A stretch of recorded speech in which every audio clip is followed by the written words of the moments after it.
I'm Jackie Summers. I, not often as I would like to, write for the Good Men Project, and the story where I find my voice is a fairy tale. Closer. Right. Well, no, I can't find. Oh, great. Fine. The fairy tale is called The Insomniacs Club.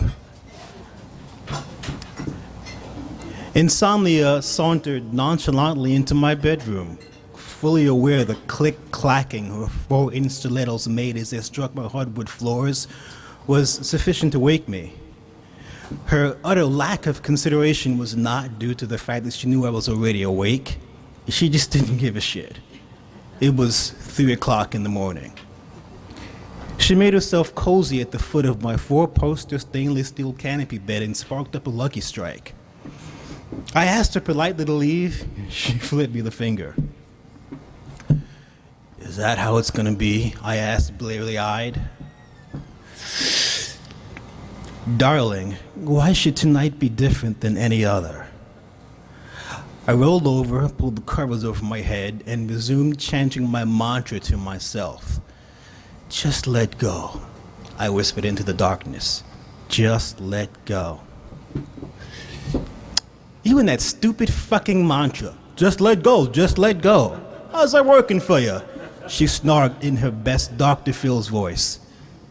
She knows I hate it when she does a Dr. Phil voice. I sat up in bed, glowering at her, and she correctly interpreted my silence as capitulation. I do so enjoy your sense of frustration. It's succulent. Now that we've gotten that out of the way, shall we do roll call? Jack from Brooklyn, she called out to nobody in particular. I nodded in reluctant agreement. Good, she said. This meeting of the Insomniacs Club will now come to order. Sleep used to be my lover. Blissful, uninterrupted sleep used to bless me nightly with her visits. In years past, we would make love all night long, pause for sustenance, and then resume until the late hours of the afternoon or until the affairs of the day simply demanded we desist. I would wake refreshed, renewed, invigorated. That was before the divorce, before Betty, before Tatiana, and long before Zara. Sleep set the precedent, having loved and subsequently abandoned me. Like others who followed in her wake, I clung vainly to the hope that someday she'd return. In the aftermath, her wayward daughter rushed in to occupy the space she rightly claimed as her own. I don't remember giving Insomnia a set of keys, but she let herself in at will, coming and going as she pleased. So, what's on the agenda for tonight? Sideways time travel? Existential angst? Unrequited love? How about we talk about you for a change? I see you every night and I know next to nothing about you. What were you like as a kid? Do you have siblings? You've been visiting a lot of my friends lately. You've been stalking my Facebook page. She stood, put her foot on her bed, and pulled a garter from a pulled the hip flask from a garter. She took 2-3 swigs of some unknown elixir which smelled to me like cappuccino and paused pregnantly. I'm sure you've met my mom, Sleep. Obviously you know my dad, Stress. I guess at some point Mom really loved Dad. She's got a thing for workaholics, but the two of them should never have procreated. I was born in Sumer, around the time of Gilgamesh, which I guess makes me Akkadian. The Mesopotamians had just begun to leave their farms and congregate in cities. Those folks really knew how to party. Family, you've met my sisters, Stress and Doubt. You know my cousin Nightmare intimately. You're one of her favorites, you know. As often as I'm here, you think the three of us are having a menage, but she's always leaving just as I arrive. Those three alone have sent me enough business to keep me vibrant for the past 10,000 years. But this new modern age you live in has birthed all new gods to serve my interests. It began with intercontinental travel, whose sired jet lag, but that was just the portent of things to come. Internet, Starbucks, television, video games, porn, all of technology's children pay homage to me. And this latest deity, social media, oh my, I've never felt more alive. But all of them combined have not brought me as many as my great aunt once removed. Love sends me her young and her old, her joyful and her disconsolate. All who love eventually spend the night in my arms. I keep a house in Istanbul for when I'm feeling corporeal, and I've got a condo in Tribeca. I gotta tell you, I love New York City. I've seen every corner of this great green globe, but nowhere has ever made me feel quite so much at home like the city that never sleeps. As for this delusion that you are somehow special, my dear, let me assure you, I am ubiquitous.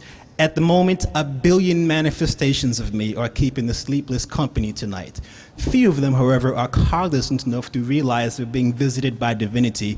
Fewer still are vain enough to personify me and attempt to engage me in conversation. Vain? I perked up. Nobody asked you to be here. Nobody wants you, nobody loves you, and at this ungodly hour of the night / morning, you're the absolute last person I want to see in my bedroom.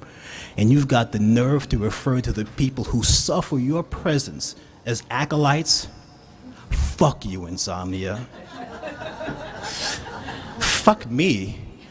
I'm not the one having a conversation with a figment of his imagination instead of sleeping.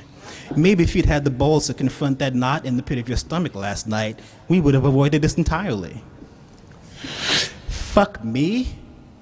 She took a half-inch of ash and put it out in a shot glass to an ashtray, and then spoke through a singular discordant voice as if her myriad forms were all speaking at once. A word to the wise, Jackie boy. People who live in glass houses shouldn't throw stones at goddesses with bazookas. I'm a deathless, ageless umbra, capable of unreasonable pettiness. If you ever take that tone with me again, I'll make it my business to make sure you never enjoy another peaceful night's sleep in your life.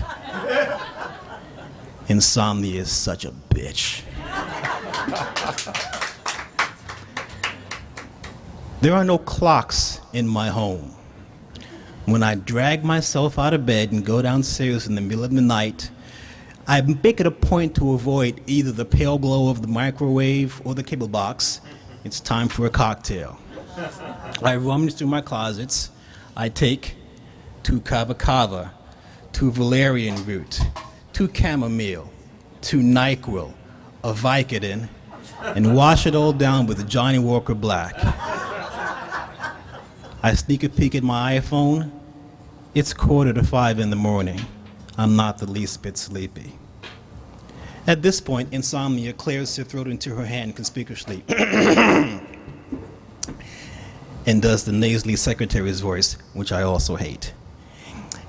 Minutes after tonight's meeting thus far, there was a lengthy soliloquy about insomnia's personal history.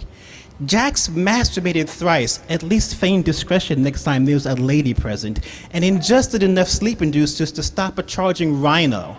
An ungracious host, he's done everything possible to invoke her mother and thoroughly ignored his guest. He's done everything except the one thing that might make her go away. What? I pleaded. What will it take to make you leave?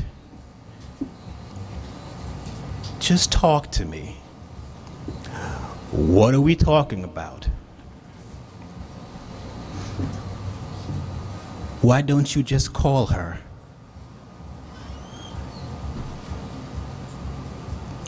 My heart leaped into my throat and my blood froze in my veins. Calling her isn't an option. She's not speaking to me.